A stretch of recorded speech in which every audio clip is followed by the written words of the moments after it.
Hello guys, welcome back to my channel Wang's yarn forever love. तो आज मैं आप लोगों के लिए मेरी story my naughty human wife का नेक्स्ट चैप्टर लेकर आई हूँ। गाइस, मैं एक बात आप लोगों को बताना चाहती थी जो मैं पुरानी वीडियो में बताना भूल गई थी। एक्चुअली ये मेरी स्टोरी नहीं है, मैंने इसे नहीं लिखा है, ये मेरी एक फ्रेंड है, उनकी स्टोरी है। काफ़ी टाइम पहले मैंने उससे ये स्टोरी ली थी। मैंने उनसे कुछ दिन पहले पूछा कि मैं इस स्टोरी को अपलोड कर सकती हूँ या नहीं। उन्होंने कोई आंसर नहीं किया था, तो मैंने इस स्टोरी को अपलोड कर दिया। तो फ्रेंड, अगर आप लोगों को ये स्टोरी अच्छी लगती है तो प्लीज़ आप लोग मेरी फ्रेंड के बारे में कॉम्प्लीमेंट दीजिएगा। एंड मैं उसे ज़रूर बताऊंगी कि उसकी स्टोरी आप सबको पसंद आई है और ये सुनकर उसे भी अच्छा लगेगा। मेरे चैनल पे ये पहली स्टोरी है जो मैं उनकी अपलोड कर रही हूँ। तो अब ज़्यादा ना बोलते हुए मैं आप लोगों से रिक्वेस्ट करना चाहती हूँ, अगर आप मेरी स्टोरी को पहली बार सुन रहे हैं तो प्लीज़ मेरे चैनल को सब्सक्राइब कर लें एंड वीडियो को लाइक कर दें। कमेंट बॉक्स में ज़रूर बताना कि मेरी फ्रेंड की ये स्टोरी आप लोगों को कैसी लगी है। तो अब ज़्यादा ना बोलते हुए हम अपनी स्टोरी की तरफ चलते हैं। जैसा कि हमने प्रीवियस वीडियो में देखा था, वांग जी का बोर्ड लुक देखकर विंग जो पूरी तरीके से शॉक रह गया था। अब हमारा वांग जी जो मून पे इधर उधर घूम रहा था और वो सोच रहा था और वो खुद से बोलता है, ये सारी चीज़ें इतनी मैजिकल क्यों हैं।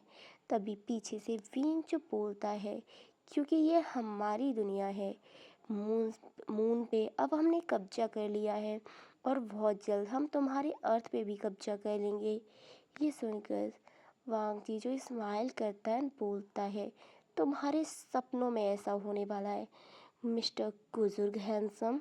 ये सुनकर हमारा विंग जो बोलता है, तुम मुझे बुजुर्ग बोलना कब बंद करोगे? शादी के बाद? क्या क्या कहा तुमने? तुम मान गए? तुम मुझसे शादी करने के लिए मान गए? लेकिन मैं नहीं माना हूँ, मैंने ऐसा कब कहा? लेकिन तुमने अभी तो कहा कि शादी के बाद। नहीं, मैंने ऐसा कुछ भी नहीं कहा। और ये कहकर वांग जी जो मून पे चारों तरफ देखने लगता है और घूमने लगता है। एंड दूसरी तरफ हमारा विंग जो कि वांग जी पे पूरी तरीके से लट्टू हो गया था और वो उसके पीछे पीछे घूम रहा था। थोड़ी दूर जाने के बाद वांग जी जो विंग से पूछता है, क्या यहाँ पर सारे लोगों को मैजिक आता है या सब जादू जानते हैं? हाँ, या सबको जादू आता है, तुम भी सीख सकते हो। उसके बाद वांग जी जो एक्साइटमेंट से विंग की तरफ देखता है एंड बोलता है, क्या सच में? मैं उसके बाद पृथ्वी पर जाकर अपने अंकल से मिल सकता हूँ और जब चाहे यहाँ आ सकता हूँ? हाँ, लेकिन उसके लिए तुम्हें मैजिक सीखने की ज़रूरत नहीं है। उसके लिए हमारे पास पोर्टल्स हैं, लेकिन वो पोर्टल तुम्हें शादी के बाद मिलेंगे। तो बताओ, क्या तुम मुझसे शादी के लिए रेडी हो? उसके बाद वांग जी अपना मुंह बनाता है और फिर से वो वहाँ पर घूमने लगता है और हमारा विंग जो फिर से वांग जी का पीछा करने लगता है और बोलता है, तुम्हें पता है मैं तुम्हें पसंद करने लगा हूँ, मैं प्यार करने लगा हूँ। हाँ, मुझे पता है। क्या तुम्हें पता है? तो क्या तुम मुझसे शादी के लिए रेडी हो? नहीं, बिल्कुल नहीं। तुम मुझे प्यार करते हो, मैं नहीं मिस्टर बुजुर्ग हैंडसम। ये कहकर वांग जी जो वहाँ से जाने लगता है और हमारा विंग जो बेचारा वहीं खड़ा रह जाता है। उसके बाद वांग जी जो एक प्यारी सी चीज़ को देखता है, उसे देखकर वांग जी जो उसके पास जाता है और बोलता है, ये कितना क्यूट है, क्या मैं इसे ले सकता हूँ? ये एक पिंक कलर का डायमंड था जो कि बहुत खूबसूरत लग रहा था। उसके बाद विंग जो बोलता है, हाँ तुम ले सकते हो। क्या ये असली है या फिर तुम सबकी तरह मैजिकल? यह असली है, बिल्कुल असली। उसके बाद विंग जो एक चुटकी बजाता है और वो डायमंड एक प्यारी सी रिंग में बदल जाता है। वो रिंग इतनी ब्यूटीफुल लग रही थी कि हमारा वांग जी उसे पहनना चाहता था। उसके बाद वो विंग से कहता है, क्या मैं उसे पहन सकता हूँ? उसके बाद विंग जो वांग जी को अपने हाथ से उस रिंग को पहना देता है। और उसके बाद विंग वांग जी जो कहता है, तुम्हें इम्प्रेस करना आता है, लेकिन मैं इतनी ज़्यादा जल्दी इम्प्रेस नहीं होने वाला हूँ। ये कहकर वांग जी जो वहाँ से फिर से वहाँ चलने लगता है और हमारा विंग जो फिर से बेचारा शॉक रह गया था और कहता है, क्या इसे इतनी जल्दी इम्प्रेस नहीं होना है? कोई बात नहीं, मैं भी किंग विभूषियान हूँ और अब मैं अपनी प्यारा हूँ, मैं तुम्हें पटा कर दूँगा। उसके बाद विंग जो है स्टाइल मारते हुए वांग जी के सामने जाता है और एक मैजिक करता है। उसके हाथ में एक रेड रोजेस का बुके आ जाता है। उसके बाद वो घुटनों पर बैठकर वांग जी जो विंग जो वांग जी को प्रपोज करता है और वांग जी भी उसे एक्सेप्ट कर लेता है, क्योंकि वांग जी को विंग पहले ही पसंद आ गया था।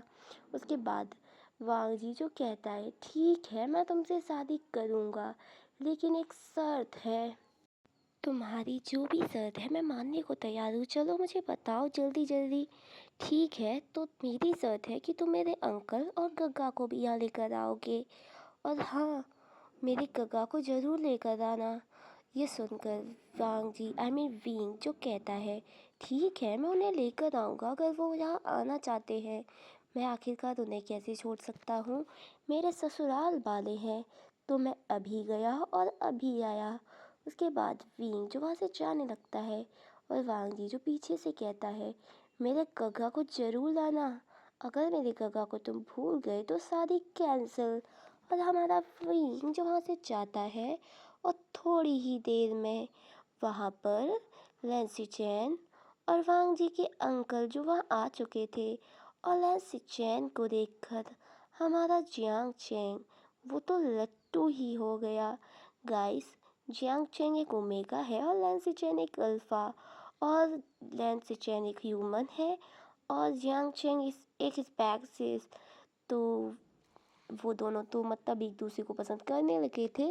मतलब सिचैन को भी जियांग चैंग इंटरेस्टिंग लगा, लेकिन वो अजीब सी जगह देखकर डर रहे थे और वो कह रहे थे कि वो यहाँ नहीं रहेंगे। लेकिन उनके अंकल जो उन्हें समझाते हैं कि अगर हमारा वांग जी यहाँ खुश है तो वो उन्हें यहाँ रहने में कोई परेशानी नहीं है। उसके बाद सिचैन जो मान जाते हैं और उसके बाद हमारे वांग जी और विंग की शादी हो जाती है। और दूसरी तरफ लैंसी चैन जो जियांग चैंग के बारे में सोच ही रहे थे, तभी वहाँ पर जियांग चैंग आकर सिचैन से बोलता है, मुझे आप बहुत पसंद हैं, क्या आप मुझसे शादी करेंगे? और सिचैन भी फ़ौरन हाँ कर देते हैं। उसके बाद सिचैन जो कहते हैं, तुम बहुत बोल्ड ओमेगा हो, मैंने कभी नहीं सोचा था कि एक ओमेगा मुझे प्रपोज करेगा, पर मैं बहुत खुश हूँ। आपको नहीं पता हमारे यहाँ क्या क्या होता है। उसके बाद सिचैन जियांग चैंग जो सिचैन का हाथ पकड़ता है और वहाँ घुमाने ले जाता है। तो वो दोनों तो गए एक रोमांटिक डेट पे, तो उन्हें हम डेट इंजॉय करने देते हैं। अब चलते हैं हम न्यूली मैरिड कपल्स के रूम में वांग जी जो बेड पे बैठा हुआ था, और तभी विंग जो एक रोज़ के साथ एंट्री मारता है अपने रूम में, और उसे देखकर हमारा वांग जी जो पेट पकड़ पकड़ कर हंसने लगता है और बोलता है, ये तुमने क्या अजीब सा स्टाइल बनाया हुआ है, क्या तुम्हें ये पसंद नहीं आया? लेकिन मैंने तो ये अर्थ के जैसा किया था। और वो शीशे में जाकर खुद को देखता है और वो खुद ही हंसने लगता है। उसने जैसे अर्थ पे हीरो लोग ना बड़े बड़े सन ग्लासेस लगाते हैं वैसे लगाए हुए थे। बेचारे ने एक स्टाइल कॉपी करने की कोशिश की, लेकिन पोपट हो गया। उसके बाद वो दोनों ही हंसने लगते हैं। उसके बाद वांग जी जो विंग से बोलता है, तुम्हें ये स्टाइल करने की कोई ज़रूरत नहीं थी, मुझे तो तुम ऐसे ही पसंद हो। हाँ, मैं पसंद होऊंगा ही ना, क्योंकि मैं इतना क्यूट हैंडसम जो हूँ, मुझे तो सभी पसंद करेंगे। हाँ, तुम्हें सब पसंद करेंगे। मैं तुम्हें अभी डिवोर्स देकर वापस भी जा सकता हूँ। नहीं नहीं। उसके बाद वांग जी विंग जो वांग जी को जाकर हक कर देता है और बोलता है, बिल्कुल नहीं, मैं इतनी सालों से कुआरा बैठा हूँ और मुझे अकेले बिल्कुल नहीं रहना।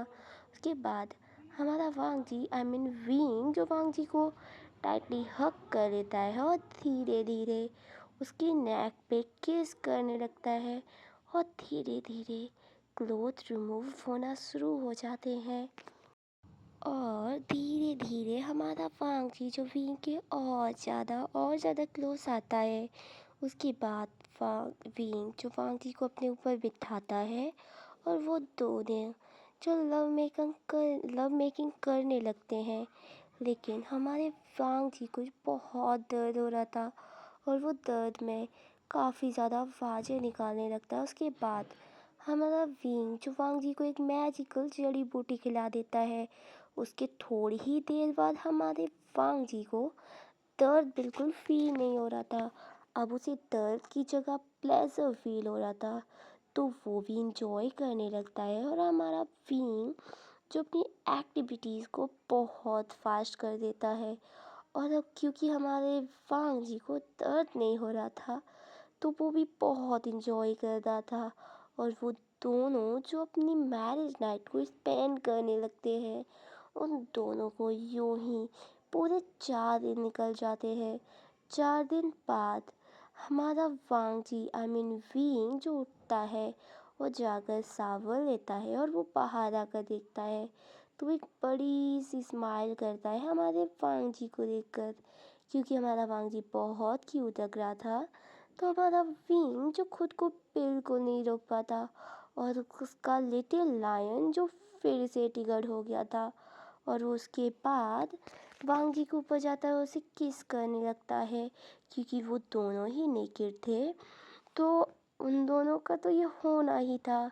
फिर जब वांगजी को थोड़ा वियर लगता है, तो वो अपने आइस ओपन करके देखता है, तो विंग जो उसे किस कर रहा था।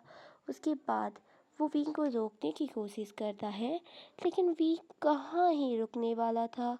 उसके बाद वो दोनों जो फिर से लव मेकिंग करने लगते हैं और हमारा वांगजी जो फिर से इंजॉय करने लगा था। और उन दोनों की मैरिड हैप्पी लाइफ ऐसे ही गुजरने लगती है। और फिर कुछ दिनों बाद क्या ही होना था, हमारा वांगजी हो गया प्रेग्नेंट। और उसके बाद पूरे किंगडम में खुशियों का माहौल था और हमारे वांगजी की भी लाइफ इस मैजिकल किंगडम में बहुत अच्छे से गुजर रही थी। अब हम चलते हैं सीधे 2 साल बाद। वांगजी जो एक नन्हे से अल्फा बॉय के पीछे भाग रहा था और वो उसे पकड़ने की कोशिश कर रहा था। और वो अल्फा बॉय कभी भाग रहा था तो कभी उड़ रहा था। उसके बाद हमारा वांगजी जो थक हार कर गुस्से में एक सिपाही से बोलता है, जाओ और अपने उस किंग का कान पकड़कर लेकर आओ यहाँ पर। और क्या ही होने वाला था, जब हमारे वी को वांगजी की गुस्से वाली आवाज़ सुनाई देती है, तो वो वहाँ आ जाता है। और वो आते ही उड़कर अपने बेबी को पकड़ लेता है। उसके बाद विंग और उसका बेबी आकर एक स्टोन पे बैठते हैं और वहाँ वांगजी आकर उन दोनों को डांटने लगता है। और वो दोनों ही बड़े इनोसेंट से फेस के साथ अपनी मॉम और वो अपनी वाइफ की डांट खा रहे थे, जैसे कि उन दोनों की कोई मिस्टेक नहीं है, सारी गलती हमारे वांगजी की है। और इसी के साथ ये क्यूट सा फैन फिक्शन ख़त्म होता है। तो गाइस, आप लोग कमेंट बॉक्स में ज़रूर बताना कि ये फैन फिक्शन आप लोगों को कैसा लगा। और ऐसे ही फैन फिक्शन सुनने के लिए आप मेरे चैनल को सब्सक्राइब कर लेना एंड बेल आइकन को प्रेस ज़रूर कर देना। तो गाइस, अब मिलते हैं इसके नेक्स्ट किसी एफएफ में। तब तक के लिए बस इतना ही। प्लीज़ अपना ख्याल रखें और मेरी स्टोरीज़ को एंजॉय करते रहें। और वंस अगेन, अगर आप मेरे चैनल पे पहली बार आए हैं, तो प्लीज़ मेरे चैनल को सब्सक्राइब कर लीजिए एंड बेल आइकन को प्रेस कर देना। और गाइस, आप वीडियो को लाइक ज़रूर करना और हाँ, कमेंट ज़रूर करना। आपका एक छोटा सा कमेंट किसी को कितना मोटिवेट करता है, आप इमेजिन भी नहीं कर सकते। तो प्लीज़ आप लोग कमेंट ज़रूर किया कीजिए। मुझे बहुत अच्छा लगता है आपके कमेंट्स का रिप्लाई करना, पर आप लोग कमेंट क्या ही करते ही नहीं हैं। मैं क्या ही कर सकती हूँ आप लोगों से रिक्वेस्ट करने के सिवा। तो प्लीज़ आप लोग कमेंट ज़रूर किया कीजिए। और हाँ, अभी के लिए इतना ही। तो bye bye, good bye and हाँ, गुड नाइट। अपना ख्याल रखें और मेरी इस स्टोरी को एंजॉय करते रहें। और ऐसी ही इंटरेस्टिंग और मज़ेदार स्टोरियों के लिए मेरे चैनल को भी सब्सक्राइब कर लें। Bye bye, good bye, take care. Okay.